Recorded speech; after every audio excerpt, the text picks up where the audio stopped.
बिस्मिल्लाहिर्रहमानिर्रहीम। अस्सलाम वालेकुम स्टूडेंट्स। आज के लेक्चर में जाने से पहले थोड़ा सा आपको रिकॉल कर दूं कि लास्ट वीडियो में क्लिप 3 में हमने कौन सा टॉपिक डिस्कस किया था। हमने पढ़ा था कि HCI जो है ये बहुत सारे डिफरेंट स्टडीज़ का एक कॉम्पोजिट फील्ड है, और वो सारे जो स्टडीज़ थे, वो जो फील्ड थे, वो मैंने आपको एक एक करके बता दिए थे, और उनका HCI में क्या रोल है वो भी हमने डिस्कस कर लिया था। आज के लेक्चर में हम डिस्कस करेंगे गोल्स ऑफ HCI, यूजेबिलिटी क्या है इस पर हम बात करेंगे, और दूसरा है मोटिवेशन। थोड़ी सी मैं आपको मोटिवेशन दूंगा कि क्यों आप लोग HCI को लर्न करो, या HCI को सीखने में या ये कोर्स पढ़ने में आप लोगों का थोड़ा इंटरेस्ट बढ़ाने के लिए हम लास्ट में थोड़ा सा डिस्कस करेंगे गोल्स ऑफ HCI। अच्छा, इस पॉइंट पर जब हमने HCI का इंट्रोडक्शन पढ़ा और ये जाना कि HCI बहुत सारे डिफरेंट फील्ड्स की एक कॉम्पोजिट स्टडी है, तो HCI के गोल्स क्या हैं हम लोग इजीली गेस कर सकते हैं, राइट। पहला गोल है HCI का यूजेबिलिटी। नाम से क्लियर है कि सिस्टम आपका यूजेबल होना चाहिए। यहाँ पर भी जो यूजेबिलिटी की बात हो रही है वो भी विद रिस्पेक्ट टू ह्यूमन या यूज़र की ही हो रही है। दूसरा है सेफ्टी। सेफ्टी का मतलब है कि सिस्टम आपका सेफ़ होना चाहिए। मींस अगर कोई टेक्स्ट है तो फ़ॉन्ट साइज़ अच्छा हो, रीडेबल हो, क्योंकि रीडेबल नहीं होगा तो यूज़र की साइट रिस्क पे होगी, और यूज़र की सिस्टम के साथ जो इंटरेक्शन होगी वो डेफिनेटली हर्ज होगी, और एज अ रिज़ल्ट जो सिस्टम की एफिशिएंसी है, जो आपका जो टास्क आप परफॉर्म करना चाहते हो सिस्टम से, वो अच्छी तरह से परफॉर्म नहीं होगा। यहाँ पर आप स्क्रीन की ब्राइटनेस भी कंसिडर कर सकते हो, राइट। सो इस तरह के फैक्टर्स हैं सेफ्टी से जो आप कह सकते हो। तीसरा है फंक्शनैलिटी।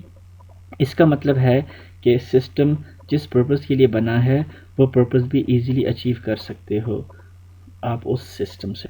यूजेबिलिटी की अगर हम बात करें तो डेवलपर्स सिस्टम को ज़्यादा यूजेबल बना सकते हैं अगर डेवलपर्स यूज़र या ह्यूमन की नेचर की ज़रा स्टडी करें कि वो कैसे टेक्नोलॉजी को यूज़ करते हैं। दूसरा है कि डेवलपर्स सूटेबल सिस्टम डेवलप करें, टू द पॉइंट हो, सिस्टम क्रिस्टल क्लियर हो, कोई एम्बिग्विटी ना हो। तीसरा है कि टाइम कंज्यूमिंग ना हो, एफिशिएंट हो, सेफ़ हो, और ज़्यादा इंटरेक्टिव हो। चौथा है जिस तरह वो यूफ़ोन वाले कहते हैं कि यूफ़ोन तुम ही तो हो, वो UBL वाले कहते हैं कि UBL where you come first. इसी तरह for HCI the user comes first. अगर हम यूजेबिलिटी को मज़ीद एक्सप्लोर करें तो HCI का एक, जो आप कह सकते हो कि यूजेबिलिटी HCI का एक की कॉन्सेप्ट है, राइट। अब यूजेबिलिटी का असल मतलब क्या है? पहली बात तो ये है कि अगर आपका सिस्टम इजी टू लर्न है, आप उस सिस्टम को ईज़िली लर्न कर सकते हो, वो काम कैसे करता है, उसको आप ऑपरेट कैसे कर सकते हो, उसके साथ आप इंटरेक्ट कैसे कर सकते हो। अगर ये चीज़ें आसान हैं तो आप कह सकते हो कि आपका सिस्टम जो है वो ज़्यादा यूजेबल है।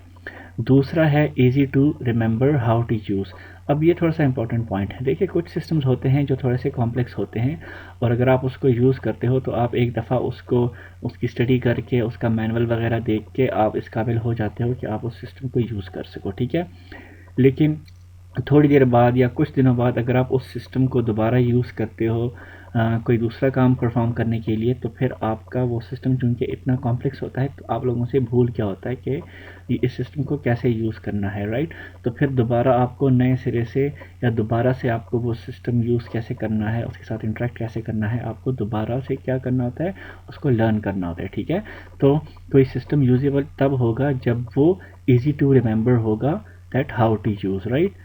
तीसरा है इफ़ेक्टिव टू यूज़ होना चाहिए, फ्रूटफुल होना चाहिए, प्रोडक्टिव होना चाहिए, एफिशिएंट टू यूज़। आपके जिस तरह मैंने कहा था कि आपका जो सिस्टम है वो गिवन डेडलाइन में आपको को टास्क परफॉर्म करके दे, ठीक है। सेफ़ टू यूज़ होना चाहिए। सेफ़ टू यूज़ भी मैंने आपको बता दिया कि ह्यूमन जो है, यूज़र जो है, वो जो वो प्रोडक्ट है, जो वो सिस्टम है, उसके जो साइड इफ़ेक्ट्स हैं वो उनसे दूर हो। फॉर एग्जांपल यूज़र की आइज़, यूज़र का जो बाकी चीज़ें हैं, वो सिस्टम की जो एडवर्स इफ़ेक्ट्स हैं उससे यूज़र क्या हो, अफेक्ट ना हो। और लास्ट में है कि यूज़र उसको एंजॉय करे, वो बोर ना हो, राइट। अगर ये सारी बातें होंगी किसी सिस्टम में तो आप कह सकते हो कि वो सिस्टम क्या है, यूजेबल है।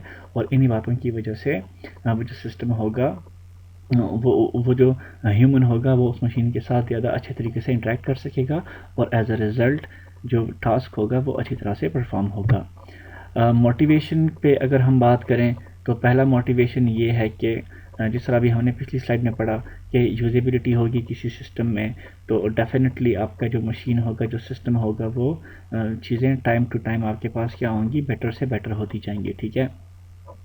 सेफ्टी है, ये भी, इस पर भी हमने बात की है, एफिशिएंसी पे भी हमने बात कर ली है, प्रोडक्टिविटी भी इजी है, रिलायबिलिटी भी इजी है। ठीक है। तो अगर किसी सिस्टम में ये सारी बातें होंगी तो डेफिनेटली आपका जो सिस्टम होगा वो टाइम टू टाइम आपका क्या होता जाएगा, बेटर होता जाएगा, राइट। और यूजिंग HCI हम इन सारी चीज़ों को इम्प्लीमेंट कर सकते हैं। दूसरा है कैरियर अपॉर्चुनिटीज़। टिपिकल जो स्टूडेंट वाली अप्रोच है, देखें इस फील्ड में अगर आप इसको लर्न करते हो, अगर आप इसमें रिसर्च करते हो, तो आप कह सकते हो कि आपको आगे फ्यूचर में जॉब की अपॉर्चुनिटीज़ भी बहुत ज़्यादा मिलेंगी। देखें कॉमन सेंस की बात है कि यूज़र जो होता है उसको हमेशा ईज़ी से ईज़ी और अच्छे से अच्छा सॉल्यूशन चाहिए होता है। ठीक है। वो चाहता है कि रोज़ वो अच्छी तरह से ज़्यादा कन्वीनियंट तरीके से सिस्टम के साथ इंटरेक्ट कर सके। ठीक है। और अगर आप HCI को पढ़ते हो, अगर आप HCI के रूल्स को आप पढ़ते हो, वो इम्प्लीमेंट करवाते हो सिस्टम में, तो डेफिनेटली आपकी डिमांड होगी। ठीक है, हर जगह पे। तीसरा जो है जो मोटिवेशन है वो थोड़ा सा टेक्निकल है, वो मैं आपको बताता हूँ। HCI के थ्रू आप जो फ्यूचर में हमें जो बड़े थ्रेट्स हमें आएंगे, या आप कह सकते हो कि जिन थ्रेट्स का हमें ख़तरा है, HCI के थ्रू आप उन थ्रेट्स को हैंडल कर सकते हो, टैकल कर सकते हो। इस बात को समझाने के लिए कुछ न्यू टर्म्स मैं आपको बता दूं। एक है कार्बन फुटप्रिंट्स। देखें किसी भी ह्यूमन एक्टिविटी की वजह से एटमॉस्फेयर में जो कार्बन डाइऑक्साइड गैस जो रिलीज़ होती है, तो उस कार्बन डाइऑक्साइड गैस की अमाउंट को कहते हैं कार्बन फुटप्रिंट। ह्यूमन एक्टिविटी का मतलब है हम लोग जो ड्राइविंग करते हैं, जो आग लगाते हैं, चाहे किचन में हो या इंडस्ट्रीज़ में हो, राइट। इसके अलावा डिफरेंट पर्पसेस के लिए जो इलेक्ट्रिसिटी हम यूज़ करते हैं, इन सब की वजह से एटमॉस्फेयर में कार्बन डाइऑक्साइड गैस जो होता है वो रिलीज़ होती है। ठीक है। सो आप कह सकते हो सिंपली ये जो गैस है, ये आप इसको एक डिजिटल वेस्ट आप कह सकते हो, राइट। ये जो कार्बन डाइऑक्साइड गैस है। So as a computer science के स्टूडेंट हम कार्बन फुटप्रिंट को देखें तो डेटा सेंटर्स में, कॉल सेंटर्स में कितनी ढेर सारी इलेक्ट्रिसिटी यूज़ होती है। रिसर्च के मुताबिक यूट्यूब पर रोज़ाना जो 1 बिलियन आवर्स की वीडियोस जो हैं वो देखी जाती हैं। ठीक है। जो कि अप्रॉक्सीमेट एक बिग सिटी के बराबर डिजिटल वेस्ट प्रोड्यूस करती हैं।